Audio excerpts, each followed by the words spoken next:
Raphaël Benteo, Bonjour.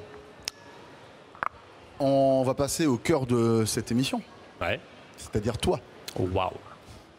c'est-à-dire les téléviseurs, les technologies d'écran, les différences. Moi, je t'avoue que il y a certaines idées reçues que j'avais qui m'ont été un peu balayées récemment. On en Ouais. a parlé hors antenne, on en parlera peut-être tout à l'heure.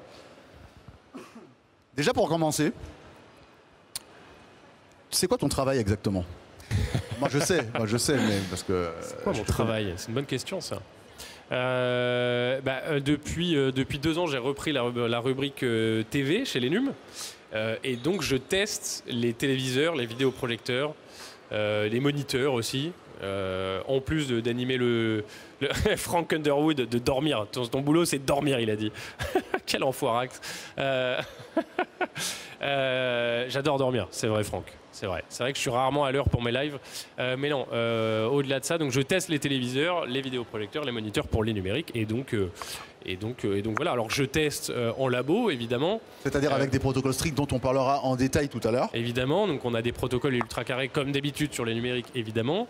Et puis après, c'est aussi d'aller chercher des nouvelles technos, d'aller discuter avec les fabricants, d'aller D'aller au Japon parler avec Sony, d'aller... Non, mais c'est vrai, d'aller en Chine, d'aller à droite, à gauche, visiter les usines, essayer de comprendre les nouvelles innovations, ce que ça va apporter, les débunker aussi, parce que Parfois, il y a du gros langage marketing et Il y a toi, tu quand arrives même- derrière pour essayer de fouiller un petit peu tout ça. Bah oui, il y a quand même beaucoup de marketing chez les fabricants, donc c'est aussi de débunker tout ça pour vous éclairer tout ça. Bah justement, Dash, on a parlé du Dolby Vision 2 la semaine dernière. Bah, j'en ai parlé juste avant le live Apple, je pense. Mais voilà, enfin, Valnogout, partir en vacances, pas assez malheureusement. Je suis pas parti tout l'été. Donc tu vois, comme quoi. Mais voilà. Et donc, grosso modo, tu discutes avec les différentes marques. Ils nous envoient des téléviseurs à la rédaction. Ça fait partie d'ailleurs des parties. Putain, j'en ai marre d'employer à chaque fois 2 fois le même mot dans le même truc. Donc, tu reçois le téléviseur à la rédaction. En général, tu le lèves dans ce carton. Tu demandes de l'aide à un certain chrono de temps en temps. Oh, pas souvent, pas souvent. Franchement- Toi, tu fais partie des chanceux. Hein. C'est pas vrai. Karl, tu l'aides de je temps en pense temps ou pas Karl, dernièrement un peu, mais parce que je l'ai aidé aussi. Ah, moi, je te demande pas d'aide. Tu m'aides, mais c'est gratuit. Je t'aide, mais c'est gratuit.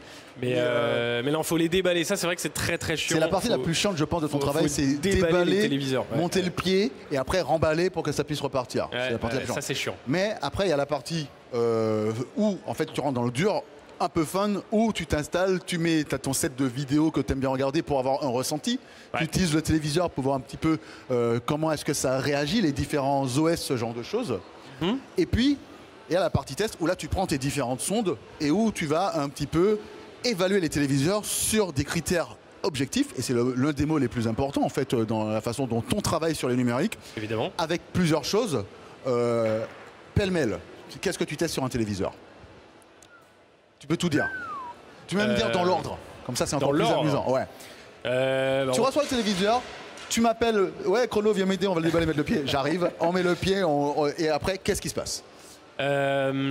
Après, qu'est-ce qui se passe? Je l'installe, je le mets à jour, et puis après, je vais faire toutes les mesures de qualité d'image qui sont les plus importantes pour évaluer un téléviseur quand même, parce que quand on achète un téléviseur, on peut l'acheter aussi parce que il a une barre de son intégrée, ou il y a de l'ambilight, ou parce qu'on aime bien le design, ou Ouais. bon, il y a la taille évidemment, mais quand même, je trouve en tout cas, et je pense que beaucoup de gens seront d'accord, c'est quand même la qualité d'image, parce qu'un écran, ça sert à ça. La qualité d'image prime, et donc moi quand je teste un téléviseur, je teste les couleurs, la précision des couleurs, alors ça va être les couleurs, ça va être la température des couleurs, ça va être après il y a des trucs plus techniques, je ne vais pas forcément rentrer dedans, mais le gamma, les contrastes évidemment, je pense que les éléments essentiels c'est couleur, contraste et luminosité. Ok. Et aujourd'hui c'est un peu je pense les trois Bah, ce qui fait une belle image. qui fait une belle image. Ah, si après tu as quand même la gestion des reflets qui est intéressante, Ouais. parce qu'un téléviseur s'il a... Même si sur les reflets, c'est sujet à un environnement en général, on est d'accord, hein? Oui, évidemment, mais, Mais ça peut être intéressant. à partir du moment où il y a de la lumière, il y a des reflets, et son téléviseur, on le regarde pas forcément de nuit dans le noir. On a on peut avoir des petites lumières allumées, on peut être en plein jour avec la fenêtre à côté, et donc la gestion des reflets est hyper importante. Et il y a Guillaume qui parle de réactivité. Est-ce que la réactivité c'est Après global? il y a le jeu vidéo. Mais évidemment. ça c'est voilà, ça c'est plutôt la sur la partie jeu vidéo. Ouais. Mais voilà, sur la qualité d'image pure, on a ça, les reflets et la gestion. Alors ça rentre au global, mais la gestion du blooming et la gestion du blooming, donc c'est ces effets de, vous savez, sur certains téléviseurs, quand vous avez Attends, je montre.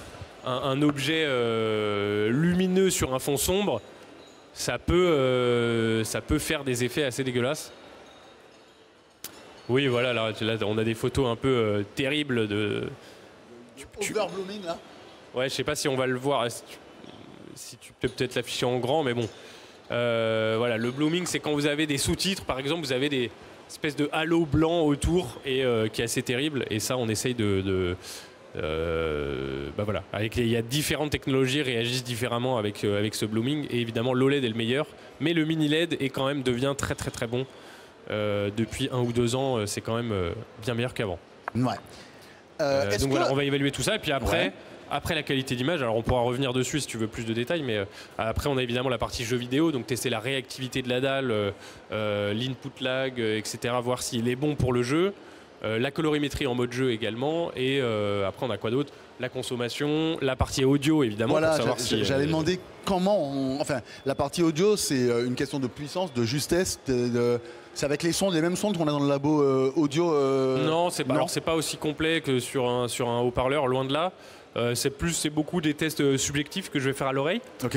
Enfin, avec des démos bien définies qui sont toujours les mêmes pour avoir une sorte d'horizontalité dans ton test, sachant que. Ouais, pour les comparer entre eux. Ouais. C'est ça. Sachant que quand on fait des tests sur les numériques, les notes, tu disais, l'image c'est le plus important pour le téléviseur. Forcément, une note en qualité d'image, je sais pas moi, luminosité maximale, va valoir, je sais pas moi, 8 fois le coefficient de l'audio, par exemple. J'exagère, mais dans l'idée, en tout cas, c'est pas les mêmes jaugeages. C'est pas les mêmes coefficients, évidemment. En fait, dans la note globale sur 5 étoiles que vous avez sur les numériques, il y a des sous-notes qui sont plus ou moins importantes. Et évidemment, la consommation est moins importante que la qualité d'image ou l'audio, ce qui est logique. Mais en gros, la qualité d'image est le plus important. Et après, on a jeux vidéo, audio, je crois, durabilité, consommation et ergonomie aussi, qui est quand même une bonne partie de la note. Ergonomie, qu'est-ce qu'il y a dans l'ergonomie d'ailleurs? Tiens.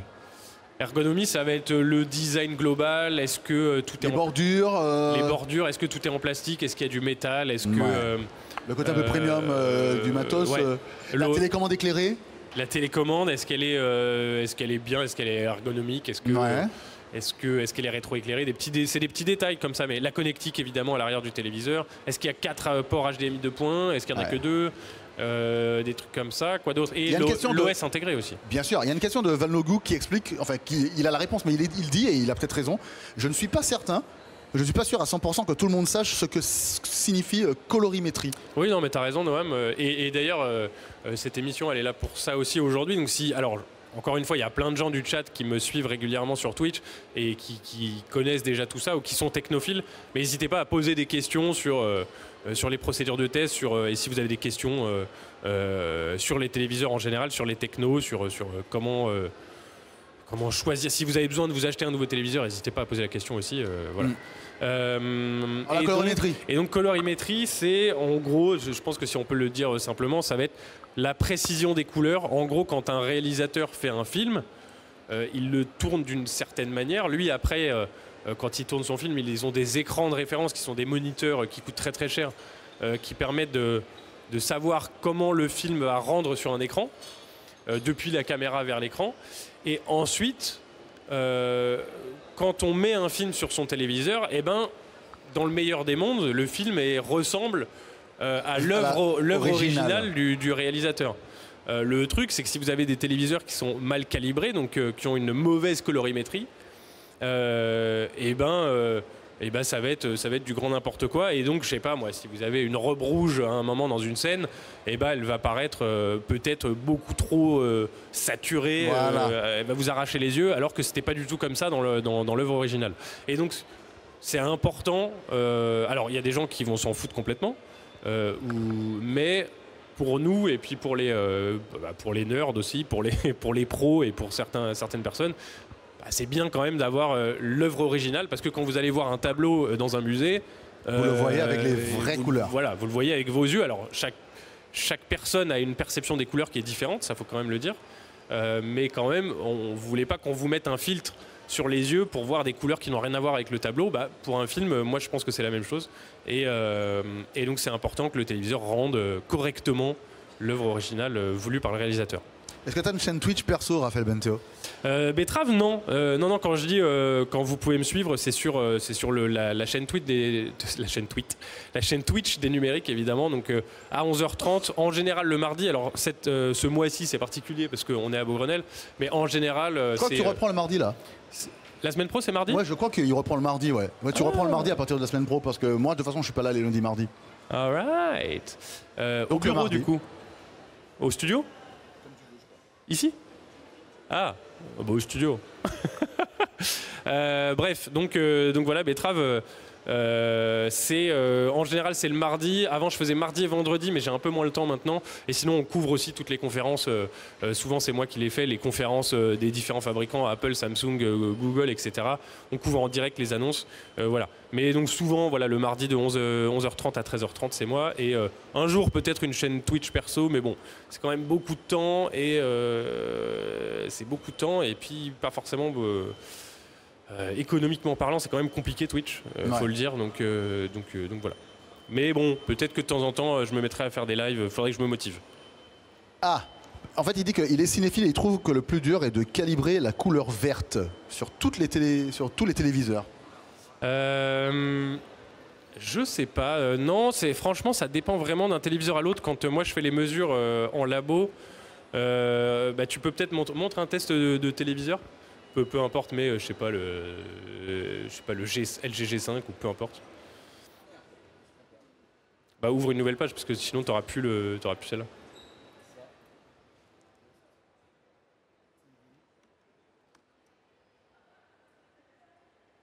Je sais pas par où t'es passé pour aller chercher un test. Tu pouvais juste taper un nom de téléviseur dans le.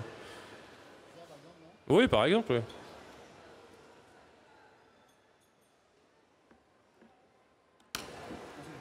Descends. Dans qualité d'image. Non, plus bas. Encore. Ça, c'est pas de. Ça, c'est. Voilà. Quand vous avez ce graphe-là qu'on affiche que j'ai sur tous les tests des numériques, vous avez la reproduction des couleurs, la fidélité des couleurs. Alors, les tons chers qui sont à droite, les couleurs qui sont à peu près au milieu, et les tons blanc-gris qui sont tout au début. Et donc tu vois que selon les téléviseurs, eh bien, ça peut être, le rouge peut être très mal rendu. Donc là, plus les tours sont hautes, plus le delta E est haut, et donc moins c'est fidèle. Et donc tu as certains téléviseurs, c'est le vert, t'en as c'est du rouge, t'en as c'est du bleu, ça dépend vraiment. Lui c'est du bleu typiquement. Et parfois, ouais, là c'est le bleu, les blancs sont pas très bien rendus non plus. Mais ça dépend vraiment. C'est plutôt pas mal. Là, on a un delta E qui est à 2,1 en SDR. C'est très bien. Hein. Mais voilà, il y a des téléviseurs où vous allez avoir un pic sur le vert ou sur le bleu. Mais paraît-il que souvent c'est le vert. Alors je pense que sur les vidéoprojecteurs, ça peut être le vert pas mal. Mais bon, ça dépend. Après, il y a des téléviseurs qui sont très bien calibrés en sortie. Tu veux le lien? Et d'autres non. En fait, Betrave, pour avoir le lien, c'est simple. Tu vas sur les numériques et tu cherches un test de téléviseur. Et selon le téléviseur qui t'intéresse, tu as toujours ce graphe-là au moment dans la partie qualité d'image. Tu l'as toujours. C'est ça. Tu peux aller voir soit le comparatif, les numériques. Si tu tapes comparatif TV, les numériques sur Google, tu vas tomber dessus direct.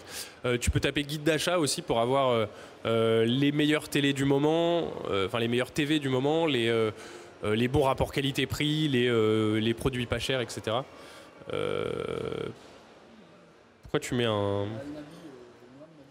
Ah oui, mais c'est pas pour le coup, on fait pas la même procédure sur les laptops parce que c'est pas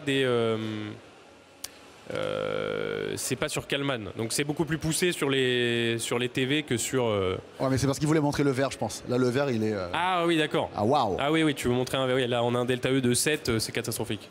Ah waouh. Et donc t'as on fait aussi les tests de colorimétrie comme ça sur les ordinateurs portables, sur les smartphones. En fait, tout ce qui a un écran, normalement, on fait ce test-là. Il est plus poussé Alors maintenant, les smartphones s'y sont mis un peu, mais les tests les plus poussés de qualité d'image sont évidemment sur les Sur téléviseurs. le téléviseur. Enfin, les téléviseurs, moniteurs, etc. Normal, normal. Ah oui, d'accord. Et donc, tu testes la qualité d'image, le son, le jeu vidéo, et puis après ça, tu fais ton petit, tu écris ton papier, il ressort une note, et puis terminé, bonsoir. Ouais.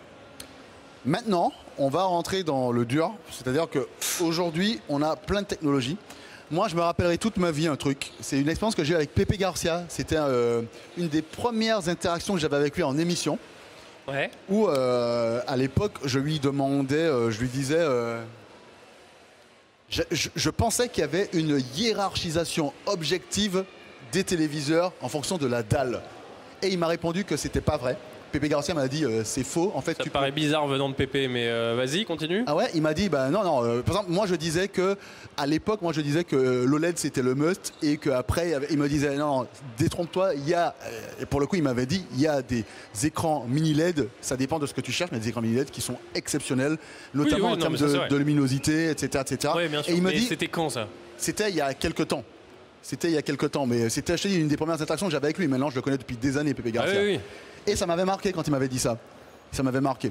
Et donc, on va rentrer dans le dur parce que comment on choisit en fait? C'est quoi les différences entre les différentes technologies OLED, mini LED, QLED, LCD, micro LED? Peut-être même que j'en perds, il y en a peut-être d'autres que je connais pas et que tu n'as pas marqué Ouais, là. J'ai mis les principales, mais j'ai mis les principales parce qu'on voit un peu tout et n'importe quoi selon les marques. Vous avez du ULED aussi selon certaines marques. Vous avez, mais bon, vous avez. Écoutez, allez lire ce super papier. Parce que d'ailleurs. Et moi, je vais aller manger. N'importe quoi. Typiquement, QLED, c'est une dénomination marketing à la base. Ouais. Alors. Je sais pas en fait. Je pose la question. Non, mais Samsung à l'époque a sorti son QLED qui ressemble quand même beaucoup à OLED, et donc il y a plein de gens qui font encore l'association aujourd'hui en 2025, donc je pense 10 ou 15 ans après. Je sais pas quand sont sortis les premiers QLED, mais peut-être que quelqu'un... C'était à une époque où on entendait beaucoup parler de OLED. OLED, ouais, mais je pense que les gens dans le chat vont peut-être regarder quand est né le premier QLED. J'avoue, je sais pas trop, mais ça fait un moment. Mais clairement, le QLED n'a rien à voir avec de l'OLED. Et je pense que Samsung j'imagine, a quand même bien joué son marketing là-dessus. Et maintenant, ça les a aussi mis un peu dans la panade sur certaines choses. Mais bon, donc voilà. Après, je sais pas, tu peux descendre un peu peut-être. Je sais pas en fonction... Je sais pas par quoi commencer, disons, parce que... Oui, on peut commencer avec le LCD, mais en gros, ça va dépendre de votre budget, ça va dépendre surtout de votre budget en fait. De toute façon, quand vous choisissez un téléviseur, c'est surtout le budget qui va primer. Et en général, les téléviseurs pas trop chers, c'est du LCD. Le LCD, c'est la technologie la plus répandue sur les téléviseurs. Et le mini LED est du LCD. Okay. Le QLED, c'est du LCD. En fait, à peu près tout est du LCD, sauf l'OLED. Et le micro LED. Mais bon, micro LED, vous en verrez pas dans votre salon avant quelques années encore. Ouais, c'est quoi? C'est le truc à 20 000 € le pouce là, ou un truc dans le genre 1000 € le pouce. 1000 € le pouce. Okay. Mais pour l'instant. Je pousse un peu. J'exagérais. Un petit peu exagéré quand même. Un petit peu. Mais en gros, le LCD, c'est une technologie de rétroéclairage. Donc vous avez là derrière cette dalle, vous avez des. Alors en l'occurrence, c'est du mini LED, donc il y en a beaucoup, mais vous avez des LED qui sont derrière la dalle. Après, il y a donc plein de LED qui sont derrière, et vous avez des filtres devant qui permettent d'obtenir les couleurs et puis l'image qu'on voit. Donc vous avez des technologies sur l'entrée de gamme, ça peut être du Edge LED ou du Full LED. Donc Edge LED, c'est que vous avez des LED qui sont que autour. D'accord. Full LED, vous avez... Et au centre, il y a quoi? Il n'y a rien. C'est juste sur les téléviseurs d'entrée de gamme, vous avez des LED qui éclairent d'en bas ou d'en haut. Généralement, c'est en bas, parfois c'est les côtés. Et c'est souvent assez dégueulasse. Ouais. Mais bon, sur les téléviseurs pas chers, c'est comme ça. Vous avez du full LED parfois, donc c'est un peu mieux parce que vous avez quand même des LED un peu partout. Alors ça peut s'appeler direct LED, full LED, il y a énormément de noms. Marketing. Et le mini LED est présent derrière toute la dalle, mais l'avantage du mini LED, c'est que vous avez des milliers de mini LED qui sont situés derrière la dalle, et donc vous avez une bien meilleure luminosité, une bien meilleure gestion des contrastes, du blooming, etc. Donc ça, c'est le LCD au voilà, Dans la globalité. Pour la faire courte et simple. Et voilà. Oui, Dash, il y a aussi du full array LED parfois. Voilà. Mais tout ça, en gros, c'est du LCD assez basique. Le QLED, c'est juste du LCD basique. Alors, on a mis un filtre quantique derrière, normalement, pour faire des sortes de...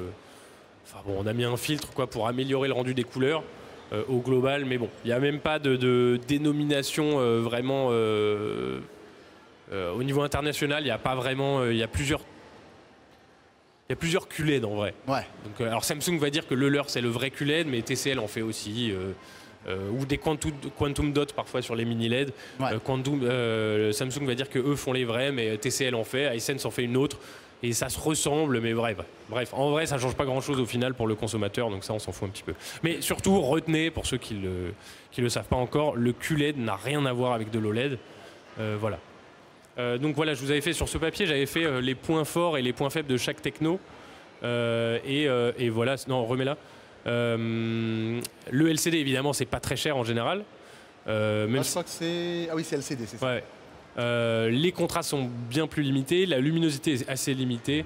Et souvent, vous avez les finitions et les caractéristiques qui vont avec, donc, parce que c'est des téléviseurs qui sont pas trop chers. Ouais. Après le mini LED, donc j'ai déjà commencé à en parler un petit peu. En vrai, c'est du LCD. C'est juste que là, voyez, on le voit sur cette dalle-là, sur un téléviseur avec. Alors bon, là c'est pareil, c'est une démo, donc. Et puis ça date d'il y a un moment en plus, j'imagine. Non, ça fait pas longtemps ça. Ah ok, ok.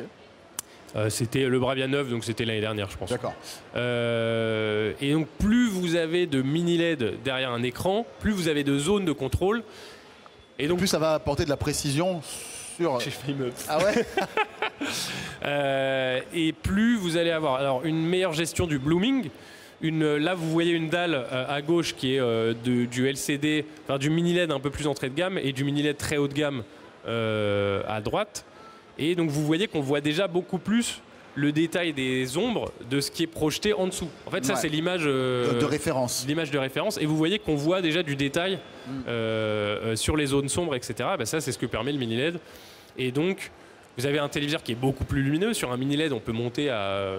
là, si on prend les derniers TCL, par exemple, ou Hisense, on est à 3000, ou même Sony, là, c'est le Bravia 9 que vous voyez sur l'image. On peut monter à plus de 3000 candela par mètre carré, 3200, voire 3400. C'est énorme, c'est vraiment monstrueux. Et sur un LCD d'entrée de gamme, on va être à 800, quoi. Ah oui, d'accord. C'est pas du simple au double, là, c'est beaucoup à beaucoup. C'est du simple au quadruple facilement. Donc très lumineux, donc ça va être bien si vous regardez la télé dans votre salon et qu'il y a beaucoup de lumière, ça va permettre de compenser un peu les reflets. Quand vous vous baladez au soleil avec votre smartphone, plus il est lumineux, plus ça va être lisible. Ouais. C'est un peu pareil avec un téléviseur. Surtout, ça va permettre d'avoir un rendu HDR qui est bien meilleur et donc, en gros, les films que vous regardez vont être plus proches de la réalité, parce que quand vous voyez le soleil dehors, quand vous vous baladez, la luminosité elle est énorme et un film techniquement veut reproduire la réalité le mieux possible. Et donc plus nos téléviseurs sont lumineux, plus ils peuvent reproduire la réalité et la nature de manière plus précise. Et donc les pics lumineux que vous allez avoir dans les films, donc genre les explosions, les couchers de soleil, je sais pas moi, des étoiles, des trucs comme ça, les sabres laser dans Star Wars, et tout ça, plus c'est lumineux, plus c'est impressionnant aussi, et plus c'est sympa dans les films. Donc le HDR sert à ça, entre autres, et les pics lumineux des mini LED sont les plus élevés du marché, bien plus que l'OLED. Et c'est l'avantage du mini LED par rapport à l'OLED. C'est pour ça que je pense que Pépé te disait attention, l'OLED est très bon sur certaines choses, mais le mini LED devient très très bon sur d'autres points. Ouais. Et voilà. Et on a des... Je pense que le mini LED fait les meilleurs rapports qualité-prix. Je pense que c'est ça que tu disais, Noam, juste en dessous. Ah non. Takumi Tracer disait pour un bon OLED, il faut sortir combien? Ça dépend des promos. Voilà, Valnogu disait entre 1000 et 2000, c'est ça. Ça dépend de la taille, évidemment. Si tu veux, Takumi, si tu veux un 55 pouces ou un 65, le prix va quand même pas mal varier, notamment sur l'OLED.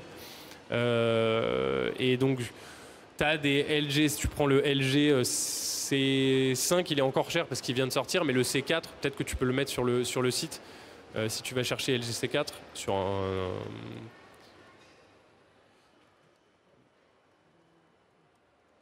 Ouais, le LG C4, je sais pas combien il est, donc c'est un modèle qui est sorti l'année dernière. Il a été moins cher que ça, hein, je pense. Ah non, mais il est en 65 là, tu vois. En 65 pouces, on le trouve à 1400 €. Mais bientôt, je pense qu'on va plus trop en trouver parce que le C5 est sorti et donc voilà, là il est en fin de vie. Et peut-être descendre un petit peu, voir si on le voit en 55. Tac, c'est où? C'est là. Il était, tu vois, en 55, il était sorti à 1600. Et là, ah, tu vois, on le trouve à 1000 € en 55 pouces. Et donc, pour 1000 €, là, tu as quand même un très très bon téléviseur OLED. C'est pas les plus haut de gamme, c'est pas les plus lumineux, mais tu as un bon rapport qualité-prix, disons. C'est quand même assez lumineux, tu as une très belle image. Donc voilà, je dirais. Tous les OLED, je pense. Les OLED sont généralement plutôt haut de gamme, donc tous les OLED sont en 120 Hz. Je pense que. De toute façon, là, il y a plus. À moins de prendre des téléviseurs très très entrée de gamme à moins de 500 €, ils font tous 120 Hz maintenant. Oui. Enfin, non, je ne veux pas dire tous parce que c'est faux. Il y a ils font beaucoup. Enfin, mais la plupart en tout cas, tout ce que je teste sur les numériques aujourd'hui fait du 120 Hz quasiment. Donc les OLED, oui. Même du 144, même du 165 sur les hauts de gamme. Donc voilà. Donc à 1000 € maintenant, tu vois, tu trouves. Tu n'auras pas le dernier modèle de cette année. Mais bon, entre l'année dernière et cette année, franchement, il n'y a pas grand-chose qui change sur ces modèles-là en tout cas. Et à 1000 balles, tu as un très très bon OLED. Et l'avantage du mini LED, si on revient du coup à nos moutons, le mini LED, vous avez des très très bons mini LED à 1000 €, 1200 €. Jean, tu as testé le C89K récemment. J'ai vu qu'il avait eu 5 étoiles. Sa note a baissé ou pas? Bah, je crois pas pour le moment. C'est le premier téléviseur mini LED qui a réussi à avoir 5 étoiles pour le moment. Donc c'est un téléviseur de chez TCL. Non, il est à 98 pouces là.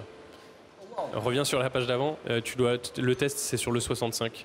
Voilà, ça doit être ça. Tu vois là, il est à 1200 et il a même été en promo à moins que ça dernièrement.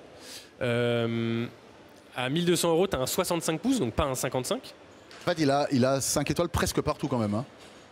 Ouais, c'est vrai, à part en jeu vidéo. Ouais.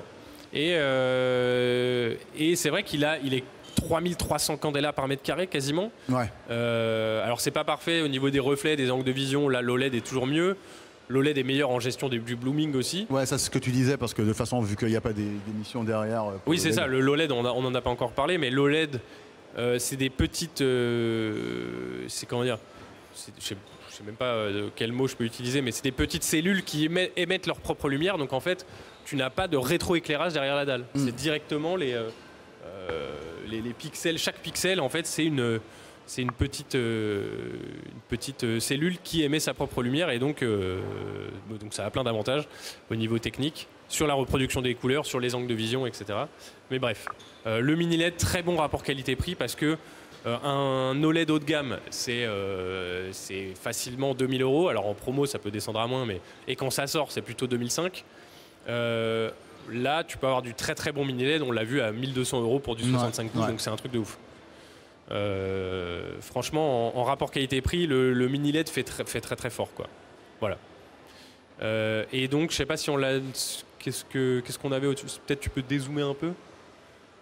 Tu veux bien, et remonte. Attends, on avait quoi? Ah oui, les points forts et les points faibles en gros. Et on a même des mini LED à moins que ça. Hein. Là, on vous a montré du haut de gamme, mais en promo, surtout si vous prenez les modèles de l'année dernière, vous avez des trucs qui descendent à 800 € facilement. Là, je viens de tester des modèles qui sont à 800 € et qui sont des très bons rapports qualité-prix. Hein. Ça, c'est récent ce papier-là en fait. Ça, je l'ai fait l'année dernière. Okay. Mais, donc là, tu as les modèles de l'an dernier. Ouais. Mais le TCL C79K ou C7K, il doit être à 900 € je pense en 65. Le U7NQ Pro de Hisense, il doit être pareil à 900 € je pense. Et en 55 ils sont à 750 quoi. Ouais. Et ils vont sans doute tomber en promo Black Friday et tout à moins que ça. De toute façon, juste après on va parler de le meilleur moment pour acheter parce qu'il y a peut-être des idées reçues. Ouais, on en parlera après. On va carrément. débunker là-dessus. Ouais. Mais alors les avantages du mini LED par rapport à l'OLED, on a très lumineux, beaucoup plus lumineux que l'OLED. Même si l'OLED a réussi à remonter un peu cette année avec une meilleure luminosité, des contrastes qui sont excellents, meilleurs que sur le SLD. Il n'y a pas de marquage de la dalle, ça c'est un des problèmes des OLED. Oui, mais encore c'est de plus en plus rare quand même. Hein. C'est de plus en plus rare, mais bon, il y a quand même risque. Et le rapport qualité-prix dont tu parlais tout à l'heure. Le rapport qualité-prix, évidemment. On a quand même un peu de blooming sur le mini LED. Couverture des espaces colorimétriques qui est pour le moment pas aussi bien. D'ailleurs, j'aimerais bien voir comment il s'en sort là-dessus sur ton truc parce que lui là. Sur quoi? Sur la couverture des espaces colorimétriques, c'est ici là, c'est ça? Descends un peu, c'est dans HDR. HDR. On descend encore un peu. Là, c'est par là. Voilà, il couvre 97% du DCI-P3 et 80% du Rec 2020. Ok, c'est ça. Les OLED font souvent, alors ça dépend des modèles, mais les haut de gamme font 100% du DCI-P3 et 4. Quoique lui, il était pas trop mal. Hein. Je crois que ça peut monter. Le QD OLED monte à 80 et quelques. Ouais. Du Rec 2020. En tout cas, il arrive à combattre avec les OLED. Il n'y a que les QD OLED qui arrivent à faire mieux, quoi. Ouais. Okay. Ouais, globalement, ouais. Et voilà, alors attends, je remonte un peu le chat parce que Valnogu disait par exemple le C89K dont on vient de parler, il est à 1600 en 85 pouces. C'est énorme. Donc en fait, pour le même prix qu'un OLED, t'as un téléviseur beaucoup plus grand. Ouais, c'est énorme. Donc ça c'est pas mal. NeoQLED, Myriadim, j'ai un NeoQLED 55 pouces de 2023, payé 950 € en 2024. Ouais, c'est dur. J'en suis content, le seul souci c'est un peu de flou sur les mouvements rapides pendant les matchs de foot. Alors tu peux activer NeoQLED, c'est un truc marketing de chez Samsung. Ouais, c'est alors NeoQLED, c'est du QLED, c'est du LCD. Malheureusement, Myriadim, c'est pas ouf. Après, NeoQLED, c'est peut-être mini LED chez Samsung. Attends, on va vérifier. Oui, je crois que NeoQLED, c'est mini LED en gros. Donc ça peut être, c'est pas mal, hein, c'est pas mal. Oui, Valnogu confirme, c'est ça.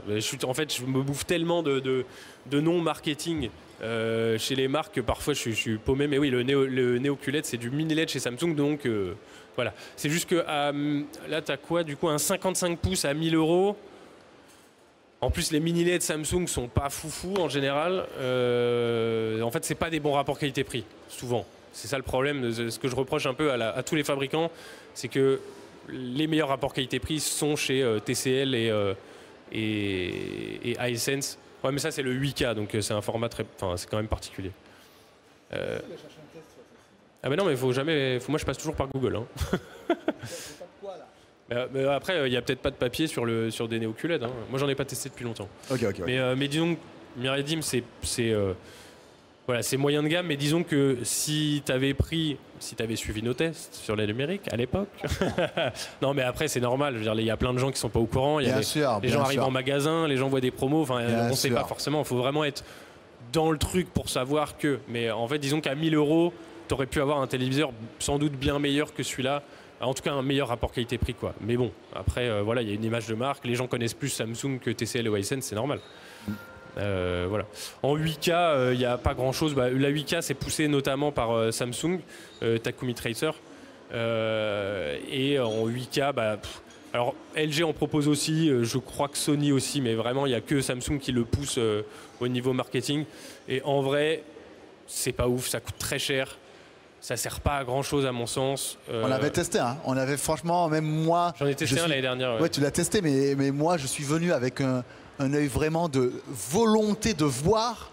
Et effectivement, c'est pas facile de voir. Hein. Ils ont un bon upscaling et compagnie, mais c'est pas facile de voir en fait. De voir la diff. En fait, si tu es très proche de l'écran, tu vas voir la diff. Si tu es à plus de 2,50 m, ça va commencer à être compliqué. Selon la taille de l'écran, peut-être sur un 100 pouces ou un 85 pouces, ça pourrait être intéressant. En dessous, pas trop. Et encore, faut être vraiment proche de l'écran, quoi. Donc voilà. Et en plus, tu vois, je l'avais testé. Donc ça, c'était en 2023 ou début 2024. Début 2024. Et tu vois la luminosité pour un téléviseur qui était hors de prix, la luminosité était pas ouf, enfin il y avait plein de problèmes et bref, ça vaut, à mon avis la 8K vaut vraiment pas le coup. De toute façon, il n'y a pas de contenu en 8K et faut que compter sur les upscales quoi. Voilà, il y a l'upscaling après mais bon franchement. Tu achètes un téléviseur pour faire que de l'upscaling, je suis pas sûr. Non, en fait c'est payé très cher pour pas grand chose à mon sens. Voilà. Donc n'achetez pas de 8K s'il vous plaît. Ok. Donc on a descendu. On a fait le mini LED. Oui, Là, pour rappel. Ouais, pour rappel sur le LED. Le QD OLED, c'est de l'OLED. C'est la même techno, mais un peu différent. En gros, c'est de l'OLED, mais avec un filtre quantique par-dessus. Donc c'est un filtre qui est apposé et qui permet... En gros, le QD OLED, c'est de l'OLED façon Samsung. C'est Samsung Display qui fait le QD OLED. L'OLED, c'est le White OLED de chez LG. Après, maintenant, je crois qu'il y a d'autres fabricants qui en font, mais qui ne sont pas des fabricants comme on les connaît. C'est des fabricants industriels. Et c'est très chiant cette sonnerie. J'espère que vous l'entendez pas dans les micros. Je pense pas. Mais voilà, donc OLED et QD OLED, c'est auto-émissif. On a des angles de vision, donc ça veut dire que si vous regardez le téléviseur depuis le côté, ça rend super bien. La couverture des espaces colorimétriques, donc en gros les couleurs rendues par le téléviseur sont très bonnes.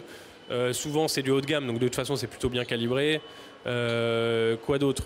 C'est très réactif pour le jeu vidéo et les contrastes évidemment sont infinis puisque il n'y a pas de blooming, il y a vraiment zéro blooming. Donc pour moi c'est encore la technologie phare aujourd'hui. QD OLED. Ouais, l'OLED et le QD OLED, mais en termes de rapport qualité-prix, c'est pas forcément le meilleur parce que le mini LED pousse derrière quoi. Souvent c'est assez cher, voilà. En parlant de rapport qualité-prix, tiens. Ouais. Le micro LED. Ben, le micro LED, ah si on l'entend, on entendait le bip de l'enfer. Merde. Bon bah heureusement c'est fini. Et Benny, sur les 8K, non, il y a... Alors évidemment les 8K consomment plus, mais c'est pour ça je pense qu'ils peuvent pas faire, enfin en tout cas j'en ai pas testé, mais des 8K qui sont ultra lumineux, je pense qu'en termes de conso ça explose et c'est peut-être pour ça qu'on a des 8K qui sont lumineux moyens. Et donc, encore, celui que tu as testé, tu as dit la conso était éclatée. Hein. Ah oui, la conso était déjà pas bonne de toute façon, donc voilà. Et qu'est-ce qu'on disait? Alors le micro LED. Tu vois, regarde ce que tu disais toi-même il y a quelques temps. Tu dis que le micro LED c'est le meilleur de l'OLED et du mini LED, mais le mais c'est ce qu'on disait tout à l'heure, 1000 € par pouce, donc genre 65 pouces c'est 65 000 €. Bon courage. C'est clair. Et après tu dis, y a-t-il une technologie mieux qu'une autre? Si on ne compte pas le micro LED qui n'est pas encore prêt, le mini LED et le LED ont chacun des arguments à faire valoir. En fait, tu me dis exactement comme Pepe Garcia. Non, mais c'est vrai. Et il est difficile de les partager en 2024, je sais pas. Et en 2025, apparemment, vu que tu as mis ton 5 étoiles là, c'est quand même aussi difficile apparemment, selon les mêmes arguments. Après, c'est un peu, enfin, ce que les gens ne voient pas forcément, ça c'est dans les secrets des numériques, mais quand vous avez un 5 étoiles ou un 4 étoiles sur les numériques, ça peut être un gros 5 étoiles ou un petit 5 étoiles. Nous, on a des notes à virgule qui permettent d'avoir plus de détails. Et en l'occurrence, le TCL est plutôt dans la fourchette basse.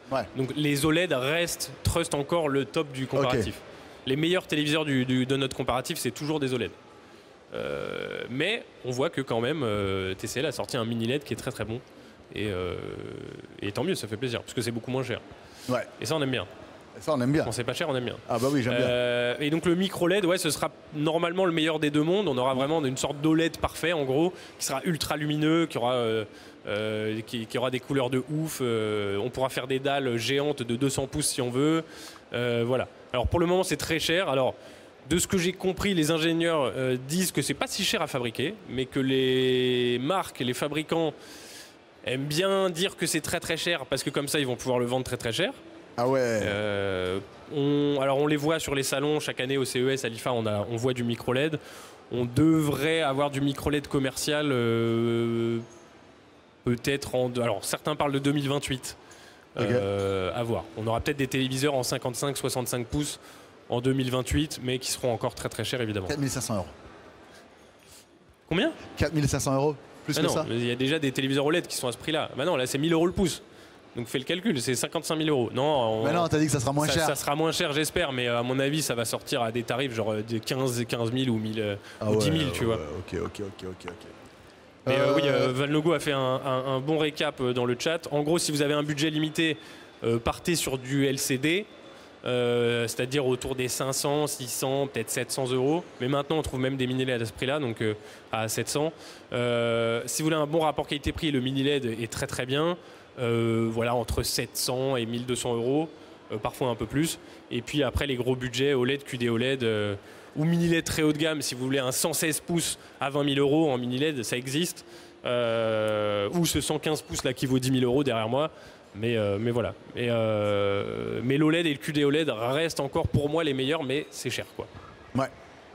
Faut avoir le Et budget. c'est quoi le meilleur moment pour acheter un téléviseur? Parce qu'en fait, moi, on me disait à un moment donné, avant la Coupe du Monde ou avant les JO, ce genre de choses, ça marche encore, ça?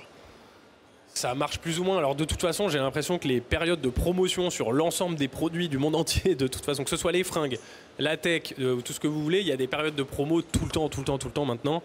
Et la tech n'est pas, enfin, la tech n'y échappe pas. Alors pour les téléviseurs, il y a quand même quelques règles, je dirais. Il y a quelques règles.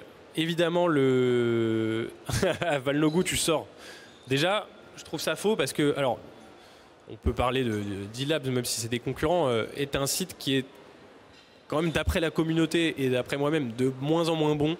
D-Labs, à la base, c'était quand même un site très communautaire où les gens postaient des deals, des promos, etc. Maintenant, c'est ultra contrôlé par les éditeurs de D-Labs qui mettent leur...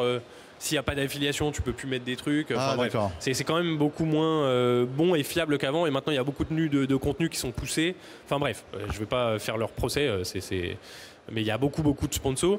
Et donc c'est moins bien qu'avant. Mais il y a encore des bons deals qui apparaissent. Hein, ça, faut quand même le dire. Et bref, les meilleures périodes de promo, à mon sens, c'est quand même le Black Friday, l'air de rien. Alors, c'est pas forcément vrai pour d'autres catégories de produits. Le Black Friday est devenu un peu le truc, ouais, c'est là qu'on va faire les bonnes promos, etc. Enfin, les vraies affaires. Attention, c'est pas du tout vrai. Il y a énormément de marques qui remontent les prix juste avant le. Genre alors que c'est interdit. Hein. Alors que c'est un. Alors, ils le font. Non, c'est pas vraiment interdit. C'était interdit de le faire sur 30 jours glissants. Et là, ils le font un peu avant. Ouais. Là, ils le font un peu avant, comme ça, ils sont dans la loi. Donc, ça remonte les prix un mois avant ou 2 mois avant pour vous dire, ah bah regardez, il y a une semaine, il était beaucoup plus cher et maintenant, mais donc, fausse promo, attention. Ouais. Bref, mais sur les téléviseurs, souvent, on a quand même des grosses promos, notamment sur les modèles de l'année dernière. Donc, si vous voulez choper un TV moins cher, il n'y a pas que là, mais là, souvent, on va avoir pas mal de promos. Parce qu'en fait, les gammes ont été annoncées souvent au début d'année, mars, avril. Et donc, quand vous arrivez en novembre, on est en fin d'année, on est juste avant le renouvellement, enfin les annonces en tout cas au CES. Ouais, c'est ça. Et période de Noël aussi, peut-être le mois de Noël, voilà. Après, donc vous avez Black Friday, souvent bonne période. Après Noël, un petit peu. Après, vous avez une deuxième période qui est justement la période des renouvellements de gamme. Ouais. Donc, après, mars. Alors cette année, ils étaient un peu en retard, j'ai trouvé. Mais en général, c'est mars-avril par là. Mais en fait, les nouveaux modèles arrivent vraiment sur le marché. Ils ont été annoncés donc avant en janvier-février. Ouais. Ils sortent et donc nécessairement les nouveaux modèles sortent, donc les anciens modèles sont moins chers. Et donc cette année par exemple on a vu des maxi promos sur les téléviseurs, je me rappelle d'LG notamment, qui a fait de très bonnes promos sur les LG G4, les LG C4, et donc on pouvait choper des OLED à des prix de dingue.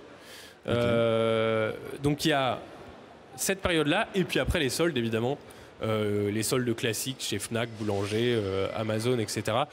On peut trouver des bonnes offres. Après, ça c'est un peu au hasard du calendrier. Est-ce que TCL, ASN, Samsung, Sony, Philips veulent balancer des promos? C'est un peu au gré des envies. Et donc, faut surveiller. En vrai, si vous voulez choper un téléviseur, faut surveiller un peu tout le temps, mais vous avez quand même ces 3 périodes-là de promo. Oui, et puis ça, c'est quand même suffisamment régulier pour qu'on puisse se permettre de changer. Pas sur un coup de tête, mais en tout cas qu'on puisse le faire assez régulièrement, assez souvent, quoi. Oui, après de toute façon, un téléviseur souvent on le garde très longtemps. Ça vaut pas forcément le coup de changer de téléviseur. C'est pas comme un smartphone où au bout de 5 ans on se dit vas-y il est obsolète. Franchement un téléviseur vous pouvez le garder 7-10 ans sans problème. Voilà, à moins d'être vraiment passionné de tech et vous dites vraiment je veux avoir le meilleur du meilleur, bon, et que vous avez les moyens. Mais franchement, vous pouvez garder un téléviseur des années et des années. Donc, c'est pour ça, moi, je conseille toujours aussi aux gens, évitez d'acheter un truc vraiment pas cher en téléviseur. Oui, investissez un peu, mais choisissez un bon truc, quoi. Je comprends qu'on n'ait pas toujours le budget pour le faire. Tout le monde n'a pas 3000 € à mettre dans un téléviseur et c'est complètement OK.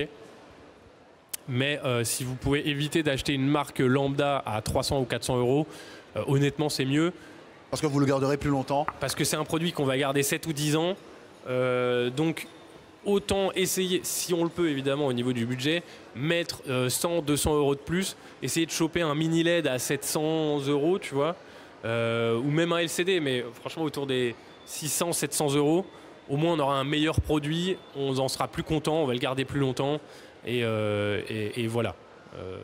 Après, bon, voilà, si on n'a que 400 euros à mettre dans un téléviseur, bah, on met 400 euros. Oui, bien sûr. On peut acheter d'occasion. J'ai exactement la même philosophie sur le jeu vidéo et les cartes graphiques. Quelqu'un qui me dit ouais, ça fait 1 an et demi, les cartes sont sorties. Là, je peux acheter une carte à, je sais pas moi, moitié prix par rapport au prix de base. Je dis, si tu attends un peu que tu économises pour la génération d'après, souvent, si tu l'achètes à la sortie, tu vas plus en profiter. Même si pour les téléviseurs, c'est encore plus vrai parce que ça dure d'autant plus longtemps. Et que l'entrée de gamme sur les téléviseurs, bah, pour le coup, tu sacrifies beaucoup plus de choses. Attends, mais t'as dit quoi? Il vaut mieux l'acheter quand il vient de sortir? Moi, pour les cartes graphiques, oui, ça c'est sûr. Ah, pour, mais sur un téléviseur, pour le coup, c'est pas forcément le cas. Oui, bien sûr, pas les téléviseurs. Bah, mais il vaut bien acheter du matos qui a fait ses preuves pour les téléviseurs, plutôt que du matos que tu vas acheter pas cher. Ah oui, d'accord. Ouais, bah, après, voilà, faut suivre aussi nos tests, regarder les marques qui sont quand même un minimum, dans lesquelles on a un minimum confiance quand même. Mais voilà. Donc oui, en fait, comment bien choisir son téléviseur, c'est question d'argent. Mookie, 16 ans pour son téléviseur, incroyable. 16 ans. Ouais, 16 ans, je pense que si tu changes, tu vas te prendre une claque. Parce qu'il y a quand même 1 milliard de technos qui sont sortis entre-temps. Voilà. Et ménérovingien, LG, j'ai un LG C7, la dalle est burn. Ouais, alors malheureusement, c'est vrai que les technologies, les premières générations d'OLED ont pris un peu cher hein, avec le burn-in, ça c'est vrai. Malheureusement, maintenant ça va beaucoup mieux. Hein. Obsolescence programmée, Phoenix, le problème c'est que l'obsolescence programmée, il faut la prouver. C'est pas parce que toi, ton téléviseur est mort ou chrono ou quoi qu'il y a eu une obsolescence programmée. Parfois c'est juste la faute à pas de chance. J'ose espérer que le problème c'est comme tous les produits tech hein, et comme toutes les marques, il y en a qui font des trucs pas très nets. Mais bon, voilà, on espère que non. Mais globalement, c'est quand même des produits qui tiennent longtemps les téléviseurs. Oui. En général, sauf faute à pas de chance, mais voilà, il y a des gens qui les gardent 10 ans facile. Je crois que la moyenne d'utilisation sur les téléviseurs, c'est 7 ans en France. Je crois que c'est en France. Je dirais 7 ans. Et vous voyez que comparé à des smartphones que les gens gardent plutôt 3-4 ans, c'est quand même vachement mieux. Donc voilà. Et alors sur les cartes graphiques, c'est un peu différent je trouve parce que les cartes graphiques c'est des produits qui évoluent souvent, qui évoluent beaucoup. Quand tu prends d'une génération à l'autre, tu as des gaps monstrueux. Même c'est peut-être un peu moins vrai aujourd'hui. Alors tu n'as peut-être pas des gaps purs de point de vue exponentiellement, enfin sur des chiffres bruts, mais tu as des gaps de technologie, tu as des avancées technologiques qui font souvent des différences avec les jeux qui deviennent de plus en plus riches. C'est pour ça que tu vois, moi j'ai un pote, à moi il s'est acheté une 3090. Mais 2 mois avant la sortie des séries 40. Ouais, mais ça, c'était pas forcément déconnant, je trouve. Ah bah moi, je trouve que oui. Et il a regretté. Mais bien sûr qu'il a regretté. Parce qu'après, t'as le... La série 40 coûtait le même prix quasiment que sa 3090 et il a acheté une 3090. Mais bien sûr qu'il a regretté. Ah, s'il a payé trop cher, oui. Il a payé au prix de... il n'y avait pas de grosse réduction dessus, ce genre de choses-là. Mais je lui ai dit, mais ne fais pas ça. N'achète pas la carte graphique. Attends un peu. Tu prends la série 40 à la sortie. En plus, tu as déjà le budget. Sois patient, attends 2 mois, ils vont... Oui, non, mais s'il l'a payé trop cher, c'est clair que ça sert à rien. Mais après, entre une 3090 et une 4080... moi, pour passer pile précisément de la 3090 à la 4080, je peux t'assurer que c'est le jour et la nuit. Rien qu'un point de vue... Parce que tu as le multi-frame gen, mais... Non, au-delà de ça, rien que de point de vue de la chauffe, par exemple, ça n'a rien à voir. La chauffe de la 3090 versus la 4080, mais après, simple au double. Hein. Je sais pas si les gens... après, et en plus, elle est moins chère. 3090, c'était un produit qui était très très cher de toute façon. C'était très cher. La 4090 aussi d'ailleurs, hein, mais bon. Par contre, c'est l'heure, Raphaël. Là, ça suffit. Hein. Nous, on termine pas en retard en général. Hein. Ok. Ouais, c'est vrai que c'est l'heure. On a faim. Est-ce que vous avez des dernières petites questions? C'est vrai que on a faim. On aurait dû commencer plus tôt parce qu'il y avait 1 million de trucs à dire encore, mais... c'est ta faute. Je lui ai demandé plein de fois. Est-ce que tu veux non pour de Nintendo? Là, je t'imite. Hein. T'as dit quoi? Je t'ai demandé plein de fois, on commence, non, on parle de Nintendo. C'est vrai, non, c'est vrai. Voilà. J'essaie de remonter le chat un petit peu quand même. Petite Samsung de 2006, Benny. Après, tout le monde n'est pas Emwanigo et n'a pas gagné un téléviseur QD OLED de haut vol. J'avoue. Mais voilà. Sur les cartes graphiques... Oui, Poulpator, voilà, moi je suis d'accord, les cartes graphiques c'est quand même un marché particulier. Mais voilà, donc si vous avez une dernière question, let's go, mais sinon après on va rendre l'antenne. Il n'y a pas de questions là, on a faim. Oui, il n'y a plus. C'est vrai qu'on a faim. Saligou, c'est Ligou, tu débarques. On va aller Débarquer à la manger. fin. On va aller manger tranquillement, je pense. Ouais, j'ai faim, moi, j'ai faim. Bisous. On se retrouve pas lundi. Lundi, c'est Jean-Baptiste, j'imagine. Peut-être. Sûrement. On verra. Voilà. On Et en tout verra. cas, mardi, c'est lui. Oui, on se retrouve mardi de toute façon pour l'émission, évidemment. On va parler de news tech dans tous les sens. Vous le savez, n'hésitez pas, si vous avez encore des questions sur les téléviseurs, les vidéos. On n'a même pas parlé de vidéos proches et tout, mais si vous avez des questions là-dessus, n'hésitez pas à revenir dans l'émission le mardi. Et on s'en parle de toute façon. Vous savez que vous êtes les bienvenus. Et voilà. Bien sûr. Merci Raphaël d'avoir animé cette émission avec moi. C'était très cool. Merci à Carlito, la famille, comme d'habitude. Merci à vous dans le chat pour votre bienveillance, gentillesse, vos questionnements. Bref, vous êtes les meilleurs. Moi, je meurs de faim. Je vais aller manger. Alors, je vous souhaite un bon week-end. Et puis, moi, je suis encore ici pendant quelques temps, même si mes amis, eux, vont rentrer chez eux. En tout cas, je reste à Beaugrenelle jusqu'à 18h30, 19h même. Salut, c'est ciao. Salut.